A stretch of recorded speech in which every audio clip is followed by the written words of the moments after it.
I just went and moved here to the structure comparison tool. It's very extensive, but the main thing is that you have 3 different options. So we have the single structure option, in which you can just explore one structure, what interactions are going on, etc. Then we have the single set of structures. Then you can, for example, research the variation within the set of structures. So the variation in residue distances and the differences in interactions that are occurring. So frequencies of interactions, but also the angles, what distribution angles have, and a lot of those different parameters. But let's just start with a single structure. So you can, again, click on the Select Structure button and then select a single structure that you're interested in. And then when you press go, it does this, collects all the data for the analysis and starts generating these plots. So it gives you 3 plotting options at in the middle. And you can actually change these plots to a lot of different options depending on what you want to look at.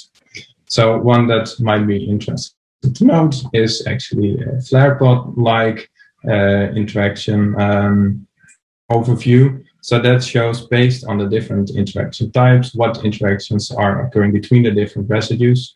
And we've made this nice add-on in which residues that occur between 2 consecutive segments, so for example transmembrane helix 1 and transmembrane helix 2, that they occur, they are shown on the outside, and that the interactions then within the between other multiple segments, they occur between they are then shown on the inside of the flag plot.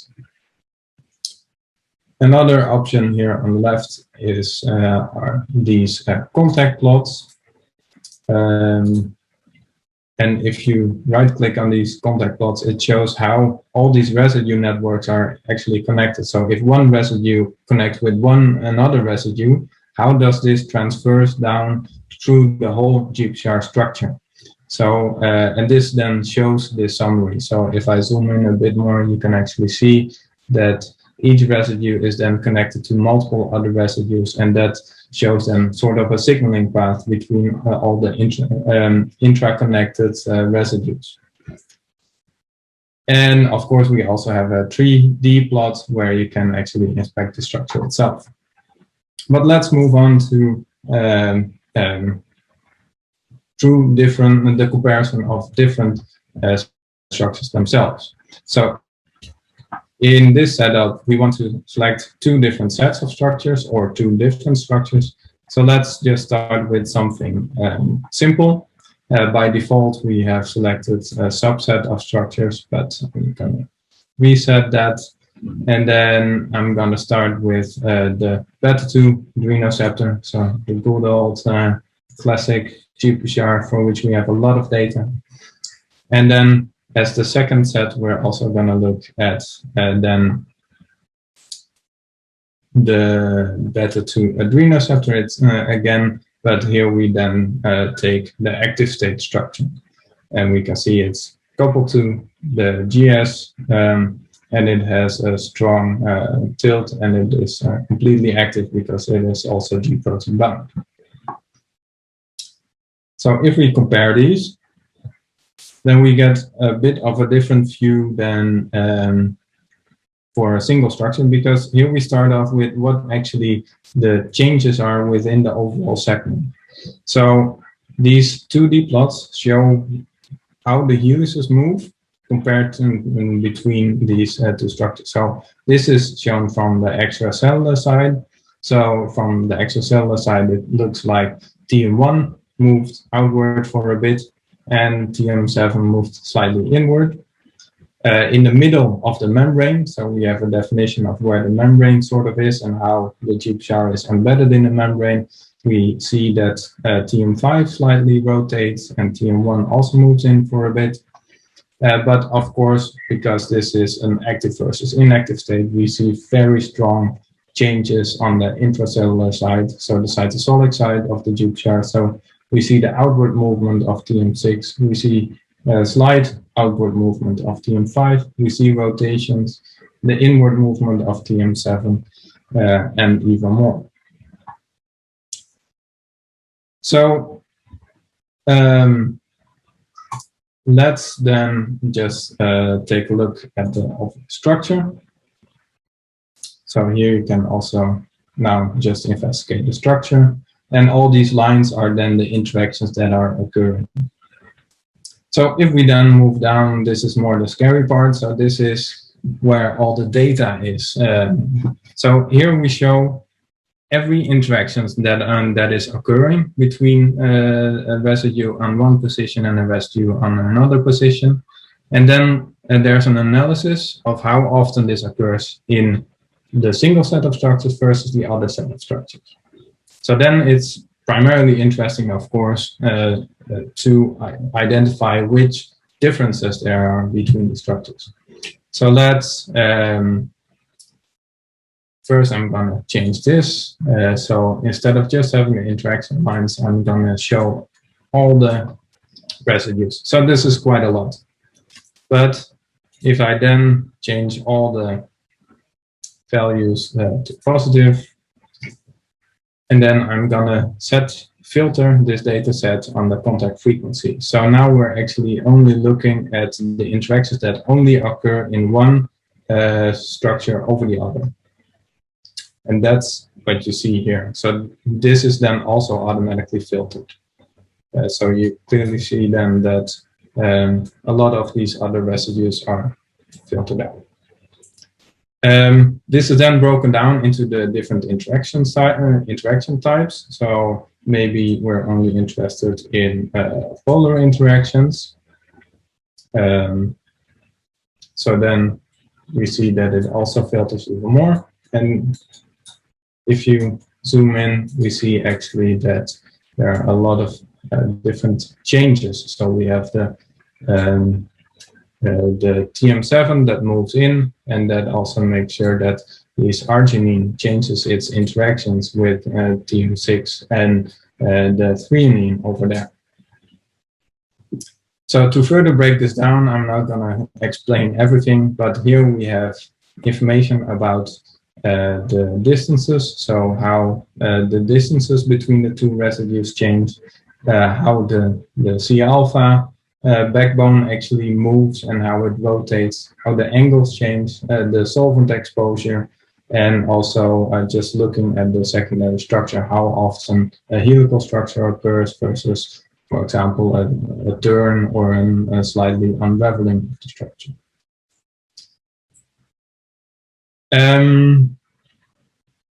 And then let's move towards finally a few other plotting options. So we just already showed you the 2D network. So right now you can see that the networks are actually getting smaller because this is based only on the filtered positions that we have here. And if you click on them, you actually see that in blue, you have the ones that only occur then in the inactive state, and in red are the ones that are gained upon activation. So these are very informative networks. Then finally, I'm going to do a slightly bigger analysis. So I'm just going to use the predefined set. So this is a set of diverse active state class A structures versus a diverse set of inactive state class A structures. So just to show you what you can do also on a bigger scale. So here you again get the summary of the overall segment movements. So here you see that previously we were only comparing two structures, so that gave us a lot of information and it was very detailed, but now we get a more overall picture of all the movements. So overall we see that TM1 moves out for a bit, TM7 moves in, and TM6 moves out and rotates also a bit in general. Then we also discussed this heat map, and that's then also shown here. So all these distances are captured in this heat map, and then you can clearly see what moves where according to which residue. So if you're, for example, interested in this red region, why is this so different? Well, that's because according to this residue, there's a huge change in the distance between 239 and 631. So that really captures the main differences between the structures. And the same also goes for areas that are moving closer together. We see here, for example, that on the cytosolic end, TM7 moves in. And we see that also here, there's a lot of blue. So a lot of residues agree that TM7 is really moving in. It's not only when you're superposing structures. Then I'm going to change this again to absolute values, because then it's easier filtering. So I'm going to filter here again on the most differing positions, and now it's based on sets of structures. So we're really looking at frequency. So how often does an interaction occur in one set? So the inactive state structures over the active state structures. And since it's filtered, if we show this in the structure, we're also automatically then zooming in on to these residues here in the structure plot. You can actually even do multiple structure plots and then give them slightly different options. So for example, here I want to show the interaction lines, and here I want to show the residues, and they are interconnected. So when you're zooming in, here you can see when the residues are gained, the interactions are gained, and here you can see how the residues actually move. So for example, here we have 558, and this residue here, it's the tyrosine that flips out and cannot make an interaction here more with the arginine of the dry motif in team 3. So that's what we're seeing here as well. So we have the arginine 350, 558, and there's a huge difference in the interaction frequencies. And that's mainly a polar interaction. So it means that the tip of the tyrosine, the hydroxyl, is interacting with the arginine side chain. And then, for example, you can look at the rotamer changes between the different positions. And we see then that in the active state structures, it's mainly directed in one direction, these tyrosines, whereas in the inactive state, it actually occupies two different rotameric positions. So there are a lot of these hidden features in the data set. One more feature, that's actually the 3D properties. So this is actually a summary of all these intra-distance or intra-atomic distances. This is then every residue gets to vote if another residue moved, yes or no. And in red, it shows if it moved out, and in blue, if it moved in, and that is then mapped back onto the structure. So it gives you a sort of an overall movement representation here on the structure. And then finally, we have multiple different tabs here in which you can really dig down into the nitty-gritty. So you can look at the amino acid compositions between interacting residue pairs. You can also look at the backbone and side chain movements for an individual residue, and also investigate, for example, different helical, alpha helical types. So the 310 turn, the 3pi turn in the helices, and also so bulges and constrictions within the helices. And that way you can really try to identify what the main drivers are between the differences in the interactions that are occurring in the structures, and also between structures.